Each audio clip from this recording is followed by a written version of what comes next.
Welcome to our channel. Study Online Help Point. France की क्रांति 1789 French revolution. France की क्रांति फ्रेंच रेवोल्यूशन। भूमिका 18वीं शताब्दी के 70-80 के दशकों में विभिन्न कारणों से राजा और तत्कालीन राजव्यवस्था के प्रति फ्रांस के नागरिकों में विद्रोह की भावना पनप रही थी। यह विरोध धीरे धीरे तीव्र होता चला गया। अंततोगत्वा 1789 में राजा लुई 16वां लुईस 16 को एक सभा बुलानी पड़ी। इस सभा का नाम जनरल स्टेट था। यह सभा कई वर्षों से बुलाई नहीं गई थी। इसमें सामंतों के अतिरिक्त सामान्य वर्ग के भी प्रतिनिधि होते थे। इस सभा में जनता की मांगों पर जोरदार बहस हुई। स्पष्ट हो गया कि लोगों में व्यवस्था की बदलने की बेचैनी थी। इसी बेचैनी का यह परिणाम हुआ कि इस सभा के आयोजन के कुछ ही दिनों के बाद सामान्य नागरिकों का एक जुलूस बास्तिल नामक जेल पहुंच गया और उसके दरवाजे तोड़ डाले गए। सभी कैदी बाहर निकल गए। सच पूछे तो नागरिक इस जेल को जनता के दमन का प्रतीक मानते थे।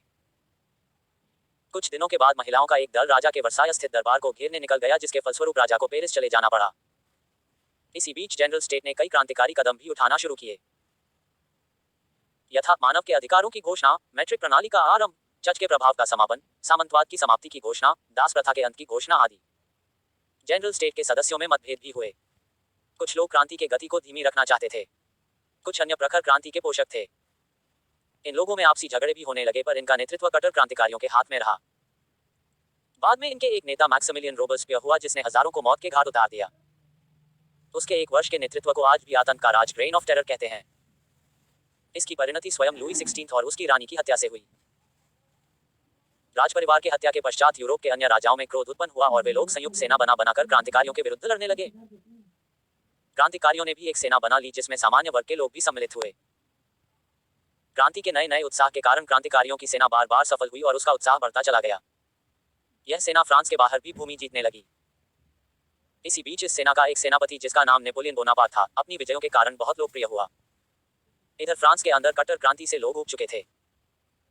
इसका लाभ उठाते हुए और अपनी लोकप्रियता को भुनाते हुए नेपोलियन ने सत्ता पर कब्जा कर लिया और एक कॉन्सुलेट बनाकर शासन चलाने लगा। यह शासन क्रांतिकारी सिद्धांतों पर चलता रहा। अंततः नेपोलियन ने सम्राट की उपाधि अपने आप को प्रदान की और इस प्रकार फ्रांस में राजतंत्र दोबारा लौट आया। इस प्रकार हम कह सकते हैं फ्रांस की क्रांति, फ्रेंच रेवोल्यूशन, अपनी चरम अवस्था में थी। 1789 की फ्रांसीसी क्रांति, फ्रेंच रेवोल्यूशन, आधुनिक युग की एक महत्वपूर्ण घटना थी। यह क्रांति, फ्रेंच रेवोल्यूशन, निरंकुश राजतंत्र, सामंती शोषण, वर्गीय विशेषाधिकार तथा प्रजा की भलाई के प्रति शासकों की उदासीनता के विरुद्ध प्रारंभ हुई थी। उस समय फ्रांस में न केवल शोषित और असंतुष्ट वर्ग की विद्यमान थे, बल्कि वहां के आर्थिक और राजनीतिक ढांचा में भी विरोधाभास देखा जा सकता था। राजनीतिक शक्ति का केंद्रीकरण हो चुका था। संपूर्ण देश की धुरी एकमात्र राज्य था। समाज का नेतृत्व शनय बुद्धिजीवी वर्ग के हाथ में आ रहा था। राजा शासन का सर्वोच्च अधिकारी होता था। राजा की इच्छाएं ही राज्य का कानून था। लोगों को किसी प्रकार का नागरिक अधिकार प्राप्त नहीं था। राजा के अन्यायों और अत्याचारों से आम जनता परेशान थी। भाषण, लेखन और प्रकाशन पर कड़ा प्रतिबंध लगा हुआ था। लोगों को धार्मिक स्वतंत्रता भी नहीं दी गई थी। राष्ट्र की संपूर्ण आय पर राजा का निजी अधिकार था। संपूर्ण आमदनी राजा रानी और दरबारियों के भोग विलास तथा आमोद प्रमोद पर खर्च हो जाता था। राज्य के उच्च पदों पर राजा के कृपापात्रों की नियुक्ति होती थी। स्थानीय स्वशासन का अभाव था। फ्रांसीसी समाज दो टुकड़ों में बढ़कर रह गया था, एक सुविधा प्राप्त वर्ग और दूसरा सुविधाहीन वर्ग। फ्रांस की क्रांति, फ्रेंच रेवोल्यूशन, का प्रभाव विश्वव्यापी हुआ। इसके फलस्वरूप निरंकुश शासन तथा सामंती व्यवस्था का अंत हुआ। प्रजातंत्रात्मक शासन प्रणाली की नींव डाली गई। सामाजिक, आर्थिक और धार्मिक व्यवस्था में महत्वपूर्ण सुधार लाए गए। राजनीतिक कारण, निरंकुश राजतंत्र। राजतंत्र की निरंकुशता फ्रांसीसी क्रांति, फ्रेंच रेवोल्यूशन, का एक प्रमुख कारण था। राजा शासन का सर्वोच्च अधिकारी होता था। वह अपनी इच्छानुसार काम करता था। वह अपने को ईश्वर का प्रतिनिधि बतलाता था। राजा के कार्यों के आलोचकों को बिना कारण बताए जेल में डाल दिया जाता था। राजा के अन्यायों और अत्याचारों से आम जनता तबाह थी। वह निरंकुश से छुटकारा पाने के लिए कोशिश करने लगी। स्वतंत्रताओं का अभाव। फ्रांस में शासन का अति केंद्रीकरण था। शासन के सभी सूत्र राजा के हाथों में थे। भाषण, लेखन और प्रकाशन पर कड़ा प्रतिबंध लगा हुआ था। राजनीतिक स्वतंत्रता का पूर्ण अभाव था। लोगों को धार्मिक स्वतंत्रता भी नहीं थी। बंदी प्रत्यक्षीकरण नियम की व्यवस्था नहीं थी। न्याय और स्वतंत्रता की इस नग्न अवहेलना के कारण लोगों का रोष धीरे धीरे क्रांति का रूप ले रहा था। राजप्रसाद का विलासी जीवन और धन का अपव्यय। राष्ट्र की संपूर्ण आय पर राजा का निजी अधिकार था। संपूर्ण आमदनी राजा रानी और दरबारियों के भोग विलास तथा आमोद प्रमोद पर खर्च हुआ होता था। रानी बहुमूल्य वस्तुएं खरीदने में अपार धन खर्च करती थी। एक ओर किसानों, श्रमिकों को भरपेट भोजन नहीं मिलता था, तो दूसरी ओर सामंत, कुलीन और राजपरिवार के सदस्य विलासिता का जीवन बिताते थे। प्रशासनिक अव्यवस्था। फ्रांस का शासन बेढंगा और अव्यवस्थित था। सरकारी पदों पर नियुक्ति योग्यता के आधार पर नहीं होती थी। राजा के कृपापात्रों की नियुक्ति राज्य के उच्च पदों पर होती थी। भिन्न भिन्न प्रांतों में अलग अलग कानून थे। कानून की विविधता के चलते स्वच्छ न्याय की आशा करना बेकार था। सामाजिक कारण। पादरी वर्ग। फ्रांस में रोमन कैथोलिक चर्च की प्रधानता थी। चर्च एक स्वतंत्र संस्था के रूप में काम कर रहा था। इसका अपना अलग संगठन था, अपना न्यायालय था और धन प्राप्ति का स्रोत था। देश की भूमि का 5वां भाग चर्च के पास था। चर्च की वार्षिक आमदनी करीब 30 करोड़ रुपए थी। चर्च स्वयं करमुक्त था, लेकिन उसे लोगों पर कर लगाने का विशेष अधिकार प्राप्त था। चर्च की अपार संपत्ति से बड़े बड़े पादरी भोग विलास का जीवन बिताते थे। धर्म के कार्यों से उन्हें कोई मतलब नहीं था।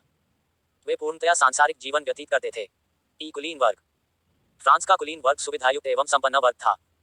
कुलीनों को अनेक विशेषाधिकार प्राप्त थे। वे राजकीय कर से मुक्त थे।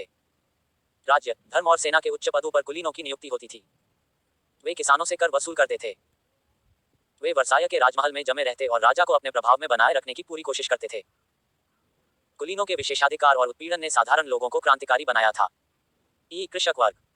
किसानों का वर्ग सबसे अधिक शोषित और पीड़ित था। उन्हें कर का बोझ उठाना पड़ता था। उन्हें राज्य, चर्च और जमींदारों को अनेक प्रकार के कर देने पड़ते थे। कृषक वर्ग अपनी दशा में सुधार लाना चाहते थे और यह सुधार सिर्फ एक क्रांति द्वारा ही आ सकती थी। मजदूर वर्ग। मजदूरों और कारीगरों की दशा अत्यंत दयनीय थी। औद्योगिक क्रांति के कारण घरेलू उद्योग धंधों का विनाश हो चुका था और मजदूर वर्ग बेरोजगार हो गए थे। देहात के मजदूर रोजगार की तलाश में पेरिस भाग रहे थे। क्रांति के समय फ्रेंच रेवोल्यूशन मजदूर वर्ग का एक बड़ा गिरोह तैयार हो चुका था। मध्यम वर्ग। मध्यम वर्ग के लोग सामाजिक असमानता को समाप्त करना चाहते थे। चूंकि तत्कालीन शासन के प्रति सबसे अधिक असंतोष मध्यम वर्ग में था, इसलिए क्रांति फ्रेंच रेवोल्यूशन का संचालन और नेतृत्व इसी वर्ग ने किया। आर्थिक कारण। विदेशी युद्ध और राजमहल के अपव्यय के कारण फ्रांस की आर्थिक स्थिति लचर हो गई थी। आय से अधिक व्यय हो चुका था। खर्च पूरा करने के लिए सरकार को कर्ज लेना पड़ रहा था। कर की असंतोषजनक व्यवस्था के साथ साथ शासकों की फिजूल खर्ची।